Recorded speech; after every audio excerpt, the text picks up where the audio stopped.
High court की Lucknow bench से बड़ी खबर, निकाय चुनाव को लेकर आज सुनवाई मुश्किल नजर आ रही है। हाईकोर्ट की लखनऊ बेंच से ये बड़ी जानकारी, जहां पर निकाय चुनाव पर आज सुनवाई मुश्किल दिख रही है।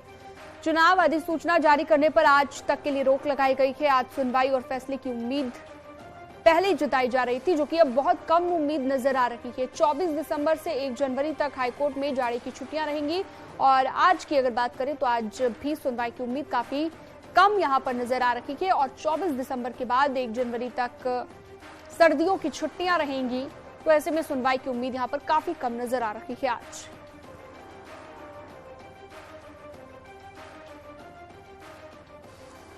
तो आज का दिन काफी महत्वपूर्ण था। हाईकोर्ट की लखनऊ बेंच से ये बड़ी जानकारी आपको दे रहे हैं। चुनाव अधिसूचना जारी करने पर आज तक के लिए रोक थी और अब आज सुनवाई होनी थी।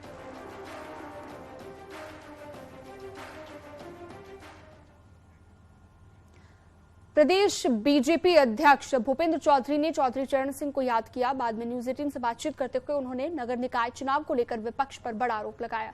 उन्होंने आरोप लगाया कि चुनाव टालने को लेकर षड्यंत्र किया जा रहा है। उन्होंने कहा कि सहयोगी दलों को सीट देने पर राष्ट्रीय नेतृत्व निर्णय करेगा। अखिलेश कानून व्यवस्था पर सवाल उठाने पर कहा कि पिछली सरकार आतंकियों के साथ खड़ी होती थी। के नेता, देश के यशस्वी प्रधानमंत्री और हम सबके मार्गदर्शक आदरणीय चौधरी चरण सिंह जी का आज 120वां जन्मदिन है और किसान दिवस के रूप में हम लोग मनाते हैं।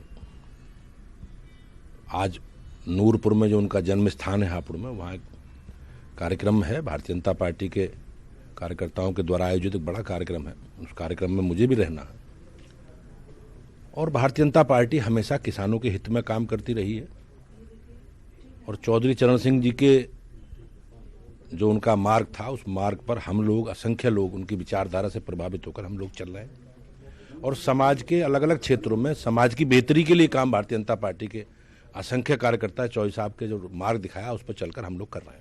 नगर निकाय चुनाव का मामला कोर्ट पहुंच गया, बीजेपी किस तरीके से तैयारी कर रही है, इसके पीछे आप क्या देखते हैं? माननीय न्यायालय का जो भी आदेश होगा, हमारी तैयारी पूरी है और हम पूरी तैयारी के साथ चुनाव में जाएंगे। जो भी निर्णय होगा माननीय न्यायालय का, उस निर्णय के आधार पर हम लोग चुनाव में जाएंगे। अगर कभी भी चुनाव की अधिसूचना जारी होती है, हमारी पूरी तैयारी है और हम तुरंत एकदम प्रत्याशी चयन की जो प्रक्रिया है उसे प्रारंभ करके जनता के बीच में जाएंगे। चुनाव की प्रक्रिया जो लटकने वाला मामला है, इसके पीछे आप किसी षड्यंत्र को लेकर आगाह कर रहे थे, क्या है ये? नहीं, आपको जानकारी है कौन लोग इसके पीछे हैं, कौन लोग कोर्ट गए हैं, सारी जानकारी आप सबको है।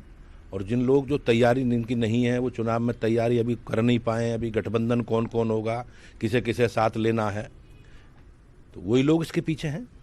सपा, रालोद और आजाद समाज पार्टी के साथ नगर निकाय चुनाव में उतरने की तैयारी कर रही है। बीजेपी इसको किस तरीके से ले और क्या रणनीति खासकर पश्चिम यूपी के लिए आपको बदलनी पड़ेगी?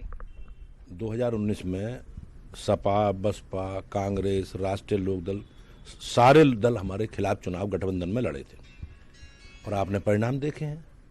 तो परिणाम, जनता का गठबंधन मोदी जी से और योगी जी से है, कोई असर नहीं पड़ेगा जी। सब लोग लड़ेंगे चुनाव, हम भी लड़ेंगे, लेकिन हम जनता की बेहतरी के लिए संकल्प के साथ हैं।